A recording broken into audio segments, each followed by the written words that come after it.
Hello बच्चों, hope आप सब अच्छे होंगे। मैं आपका फ्रेंड मेंटोर गाइड नवीन मिश्रा आप सबका एफएम क्लासेस में बहुत बहुत स्वागत करता हूं।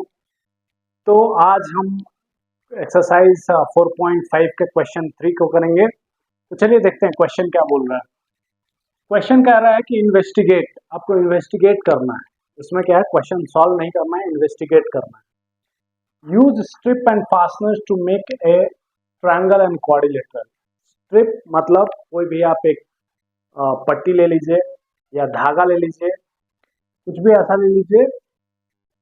Make a use of triangle and quadrilateral. अब आपको क्या करना है, फास्टनर्स। फास्टनर्स का क्या मतलब होता है, बहुत लोगों को फास्टनर नहीं पता होगा, इसलिए नट एंड बोल्ट होता है। नट एंड बोल्ट को हम जनरल भाषा में फास्टनर्स बोलते हैं। ठीक है, तो ये बोल रहा है कि एक स्ट्रिप ले लीजिए, 3 स्ट्रिप ले लीजिए और उसको तीनों को नट एंड बोल्ट से कनेक्ट कर दीजिए। मान लीजिए 3 स्ट्रिप हो गया आपका। सपोज कीजिए कि ये 3 जो है फास्टनर्स हो गए, 1 2 और एक यहाँ पे 3 फास्टनर्स हो गए। उनको क्या कीजिए, आप स्ट्रिप से कनेक्ट कर दीजिए, कोई भी सॉलिड स्ट्रिप से कर दीजिए ताकि वो अब आपको क्या करना है कि try to push inward at any one vertex of a triangle. बोल रहा है कि जो ट्रायंगल आप बना रहे हैं, चलिए यहाँ पे हम देखते हैं। सपोज कीजिए ये आपका जो 3 प्लेसेस है, मिनट 1 2 और एक प्लेस यहाँ पे 3 हमारे पास। सपोज कीजिए कि ये फास्टनर्स हो गए। फास्टनर्स मतलब नट एंड बोल्ट जो होता है। अब यहाँ पे तीनों क्या एक दूसरे से स्ट्रेप से कनेक्टेड है। अगर आप इस पॉइंट को, आप क्या बोल रहा है कि try to push inward at any one vertex of a triangle. अब ट्रायंगल का एक वर्टेक्स को आप इनवर्ड डालेंगे तो दूसरा वर्टेक्स कहाँ जाएगा, यहाँ पे आ जाएगा। ध्यान से समझिएगा, एक वर्टेक्स को अगर आप यहाँ पे लेते हैं तो दूसरा वर्टेक्स भी क्या हो जाएगा, यहाँ पे शिफ्ट हो जाएगा। और तीसरा वर्टेक्स थोड़ा सा मे बी सेम पोजीशन पे रहे या थोड़ा सा ये भी शिफ्ट हो जाए। लेकिन फाइनली जब तीनों एक वर्टेक्स को आप सपोज किए, ये अभी करंट वर्टेक्स है, जो जैसे ही आपने इस वर्टेक्स को पुश किया, सपोज आपने इसको पुश किया तो ये वर्टेक्स अगर यहाँ पे आ रहा है तो ये जो वर्टेक्स है आपका ये भी मूव करके यहाँ पे चला जाएगा। और मे बी इसमें थोड़ा सा मूवमेंट हो या ना हो, लेकिन फाइनल जो शेप इसका रहेगा, फाइनल जो शेप बनेगा वो एक ट्रायंगल ही रहेगा। ठीक है, वो एक क्या रहेगा, ट्रायंगल ही रहेगा। अगर इसको पुश करते हैं आप तो ये वाला वर्टेक्स नीचे आता है, ये भी वर्टेक्स नीचे आता है और फाइनली ये एक ट्रायंगल ही रहता है। और क्या है, स्ट्रेप जो है वो रिजिड है, तो ये एक रिजिड ट्रायंगल ही रहता है, इसमें कोई डिस्टॉर्शन नहीं आता। तो देखिए क्या पूछ रहा है, वन वर्टेक्स को जब हमने पुश किया तो इसमें क्या आया, do the same to quadrilateral. अच्छा, बोल रहा है कि सेम आप क्वाड्रिलेटरल के साथ कीजिए। अब क्वाड्रिलेटरल में आप बताइए कि अगर हमने सपोज कीजिए कि इस कॉर्नर को हमने पुश किया अंदर की तरफ तो ये कॉर्नर मूव करेगा। ठीक है, अब इससे रिलेटेड जरूरी नहीं है कि ये कॉर्नर मूव करे, क्यों, और किया भी तो माइनर करेगा। तो अब क्या होता है कि ये पोजीशन फिक्स हो गया। आपका क्वाड्रिलेटरल अब कैसा हो गया, अब आपका क्वाड्रिलेटरल ऐसा आ गया, ये पुश हो जाएगा और यहाँ पे थोड़ा सा एक डिस्टॉर्शन आएगा, मे बी यहाँ पे भी ये क्वाड्रिलेटरल आपका ऐसा बन जाए।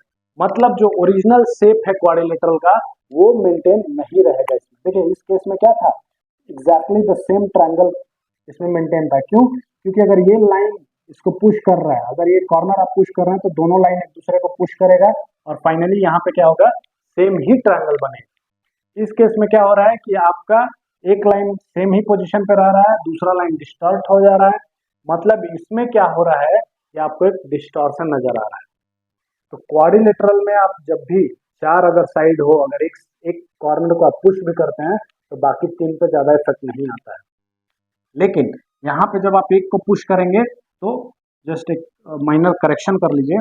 जैसे ही आप इसको पुश करेंगे तो ये लाइन और ये लाइन भी एक दूसरे को पुश करेंगी और जो आपका ट्रायंगल होगा वो शिफ्ट होकर यहाँ पे पहुंच जाएगा। मतलब फाइनल जो शेप है ट्रायंगल का वो ट्रायंगल ही रहेगा, उसमें किसी तरह का डिस्टॉर्शन नहीं आएगा, वो रिजिड रहेगा। ठीक है, इसमें क्या हो रहा है, इसमें आपने क्या किया, जब पुश किया तो एक लाइन एग्जैक्टली वैसा ही है, दूसरा लाइन थोड़ा सा डिफॉर्म हो गया, तीसरा लाइन भी थोड़ा सा डिफॉर्म हो गया। मतलब इसमें क्या हो रहा है, डिस्टॉर्शन आ रहा है, एक तरह से बदलाव आ रहा है शेप में। पहला शेप देखिए कैसा था, अभी आप जब पुश करेंगे तो सिर्फ 2 लाइनें एडजस्ट कर रही हैं, 2 लाइनें एज इट इज है। मतलब ये कि there is a distortion in the quadrilateral. तो इसीलिए क्या बोल रहा है, क्वेश्चन पूछ रहा है कि इज द ट्रायंगल डिस्टॉर्टेड। तो आप बोलेंगे नहीं, ट्रायंगल क्या है, डिस्टॉर्ट नहीं है, ट्रायंगल इज नॉट डिस्टॉर्टेड। तो ये बोलेंगे ट्रायंगल नो डिस्टॉर्शन, इसको इसको आप बोलेंगे नो डिस्टॉर्शन, ट्रायंगल में डिस्टॉर्शन नहीं है। एंड रिजिड, क्या ये रिजिड है, तो हाँ रिजिड है। क्यों, क्योंकि एक मूव किया तो पूरा ट्रायंगल ही मूव कर गया। तो इसको हम बोलेंगे कि इसमें डिस्टॉर्शन नहीं आया, ये रिजिड भी है। लेकिन क्या आप क्वाड्रिलेटरल को बोलेंगे तो बोलेंगे कि नहीं, यस डिस्टॉर्शन इसमें है। और क्या ये रिजिड है, तो हम बोलेंगे no, it is no rigid, ये रिजिड नहीं है, डिस्टॉर्शन इसमें आ गया है। डिस्टॉर्शन मतलब होता है शेप में चेंज होना, डिस्टॉर्शन का मतलब क्या होता है, शेप में चेंज होना। तो हम बोलेंगे डिस्टॉर्ट भी ये हो गया और ये रिजिड भी नहीं है, लेकिन ट्रायंगल डिस्टॉर्ट है, रिजिड भी है। Is the quadrilateral distorted, yes quadrilateral distort हो गया। Is the triangle rigid, yes triangle क्या है, रिजिड है। Why is it that structures like electric tower make use of a triangular shape and not the quadrilateral shape. अब अगर आपने tower देखा होगा, टावर कैसे दिखता है, अगर मैं यहाँ पे ड्रॉ करूँ तो अगर आपने इलेक्ट्रिसिटी का टावर देखा होगा, वैसे जो टावर जाता है ऊपर की तरफ एक और लाइन रहता है यहाँ पे, और यहाँ पे बहुत सारे एक और यहाँ पे लाइन रहता है जो कि ये जमीन के में गड़ा रहता है, और ये ऊपर का पोर्शन, इसमें जो क्या है बहुत सारे ऐसे ट्रायंगुलर शेप्स के बहुत सारे बनाए गए रहते हैं, बहुत सारे छोटे छोटे ट्रायंगल बना के वो टावर को स्ट्रॉन्ग किया जाता है, उसको रिइंफोर्समेंट दिया जाता है। क्यों ट्रायंगल दिया जाता है, क्योंकि इसमें डिस्टॉर्शन नहीं होता है।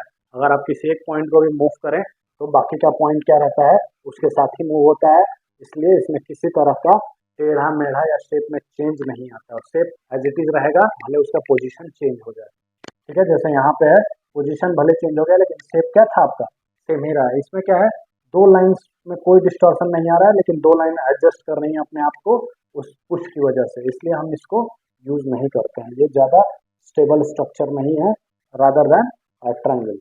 ठीक है, इसलिए हम इसको इलेक्ट्रिक टावर वगैरह में या फोन के टावर वगैरह में ट्रायंगल का यूज करके हम टावर को रिइंफोर्स करते हैं। ओके, होप आपको समझ में आ गया होगा। मैं चाहूंगा कि आप इसको अपने घर पे खुद से करें, खुद से ट्राई करें और देखें कि क्या रिजल्ट आ रहा है, आपको ज़्यादा बेहतर इसका क्लैरिटी आएगा। Okay, thank you.